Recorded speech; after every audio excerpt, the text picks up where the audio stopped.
Physics has proven, with reproducible experimental results, that the act of observing something changes what that thing does. Not metaphorically. I know how that sounds. It sounds like a self-help poster. It is not. It is one of the most experimentally verified and most conceptually disturbing findings in the history of science. And physicists still do not fully agree on what it means. Today I am going to take you through the double-slit experiment, the experiment that broke classical physics in the early 20th century and has been breaking the minds of everyone who looks at it clearly ever since. And then I want to show you why the implications do not stay inside a physics lab. Start with the basics. Light. For centuries, scientists argued about the nature of light. Is it a wave? Is it a particle? Newton said particle, Huygens said wave. They were both, it turned out, completely right and completely wrong. The double-slit experiment. You take a source that fires electrons or photons or any quantum particle at a barrier with two narrow slits cut into it. Behind the barrier is a detector screen. The question is simple. What pattern shows up on the screen? If you fire particles one at a time, one electron at a time, through two slits, you would expect to see two bands on the detector, one behind each slit, like bullets through two windows. That is what classical physics predicts. That is not what you get. What you get is an interference pattern, multiple bands, like waves passing through both slits simultaneously interfering with each other on the other side. A single one particle, one at a time, is somehow going through both slits at once, interfering with itself and laying in a wave pattern on the detector. One particle, two slits, interference pattern, as if the electron somehow knew both slits were there and went through both of them at once. In the quantum framework, was explained the wave-destroying exhibitability wave spread across multiple possible positions. And here is where observation enters the picture. Physicists said, all right, this is strange. Let us put a detector at the slits. We will watch the electron and find out which slit it actually goes through. We will measure it, and then we will know. The moment they placed a detector at the slits, the moment they tried to observe which slit the electron went through, the interference pattern disappeared, gone. The electrons went back to behaving like classical particles, two band was each slit. The act measurement relaxed. Remove the detector. The interference pattern comes back. Add the detector. It goes away. The electron knows whether it's being watched, and it changes its behavior accordingly. This is not a measurement artifact. This is not calligraphed in thousands of break experiments. Richard Feynman, one of the greatest physicists of the 20th century, described the double-slit experiment as containing the only mystery of quantum mechanics. Everything else, he said, follows from this. And what follows from this is deeply uncomfortable. The question that has divided physicists for a century is this: what does observation actually mean in quantum mechanics? Does the universe require a conscious observer, or is any physical interaction sufficient to collapse wave function?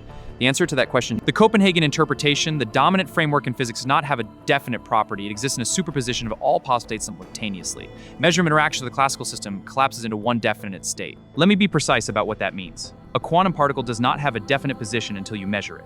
Not that we do not know its position. It does not have one. Scale is fundamentally probabilistic. It creates it. The many worlds interpretation offers a different answer that is somehow even more disturbing. It says in the wavefund measurement, the universe splits. Every possible outcome occurs in a separate branch of a constantly Einstein quantum multiverse. Both interpretations are mathematically consistent with every experimental result. Both produce identical predictions. They are not competing theories about different phenomena. They are competing theories about the nature of reality itself. And physicists choose points.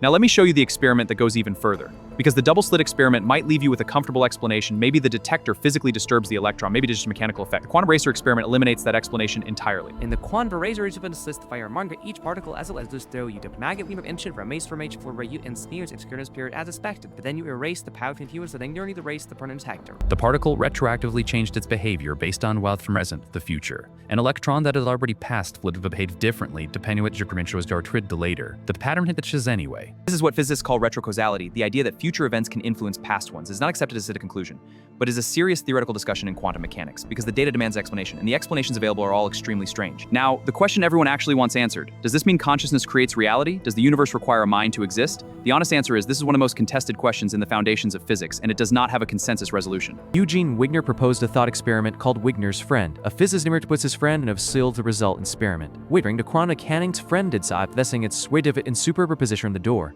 In 2019, a team at Heriot-Watt University in Edinburgh ran a real experimental version of Wigner's friend using photons. The results were consistent the observer is going to have Rayhauer super scheme equally for on its event. How does physics respond to this? Depends on your interpretation. Says the active reality only becomes definite.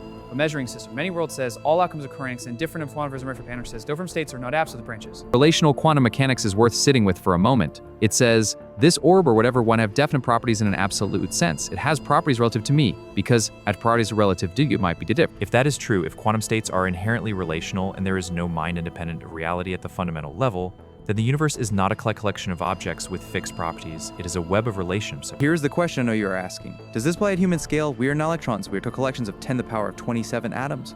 And at that scale, quantum effects upon teverjout in classling observe. The direct answer: quantum effects at human scale are negligible and daily stable and classical.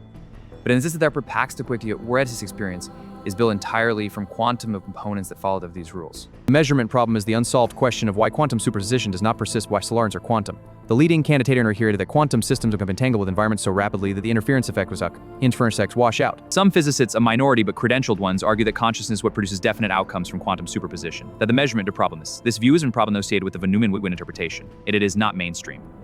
Here's what I think about when I think about the observer effect, not the mystical version, the actual physics version. Every time you intervene medicine in evaluative observation, you are participating in the process by which the possibilities. What the science still does not know, whether the observer must be conscious or whether any physical interaction suffice of backed, whether René Joint the right framework, whether there the new word God's eye personifies other realities of inquiry respect. The double-slit experiment, the quantum eraser, Wigner's friend, relational quantum mechanics, the measurement problem. These are not independent puzzles, they're the same puzzle viewed from different angles. And the puzzle is, what is reality when no one has looked now is we do not know for certain. Why does this matter outside the physics lab?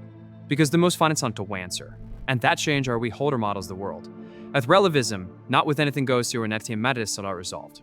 Here's what the physics does tell us, clearly and experimentally. 1. Quantum sat gain information about a system, not just physically disturbism.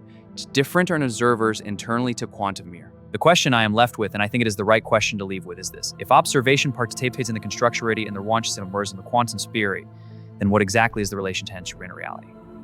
The links to the key papers are in the description. The double-slit quantum paper, the delayed choice quantum eraser, the 2019 Wigner's friend experimental test interests. If you want to go deeper, Stanford Encyclopedia of Philosophy has the best lay summary of quantum mechanics that I've already linked that to.